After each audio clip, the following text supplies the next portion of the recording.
திண்டுக்கல்லில் மத நல்லிணக்கத்தை வலியுறுத்தும் வகையில் மீனாட்சி சுந்தரேஸ்வரர் திருக்கல்யாணத்தில் இஸ்லாமியர்கள் பங்கேற்று சீர்வரிசை வழங்கி சிறப்பித்தனர். ஸ்ரீ சக்தி சந்தான கணேசர் கோவிலில் வருட அபிஷேக விழா நடைபெற்ற நிலையில் மீனாட்சி சுந்தரேஸ்வரர் திருக்கல்யாணம் நடைபெற்றது.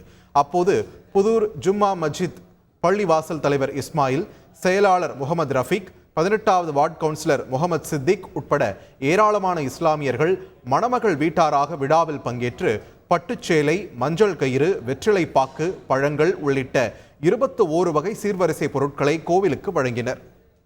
இங்கு 50-60 வருடங்களாக நாங்கள் முஸ்லிம்கள் அனைவருமே ஒற்றுமையாக இருந்து அனைத்து விழாக்களையுமே மத நல்லிணக்க விழாக்களாகவே நடத்தி கொண்டிருக்கிறோம். இது மட்டுமல்லாமல் பொங்கல் விழா, ரம்ஜான் போன்ற பழைய விழாக்களில் அனைத்து மதமும் கலந்து கொண்டு இந்த வார்டு இந்தியாவிற்கே முன்னுதாரணமாக செயல்பட்டு கொண்டு இருக்கிறது என்பதை தெரிவித்துக் கொள்கிறோம்.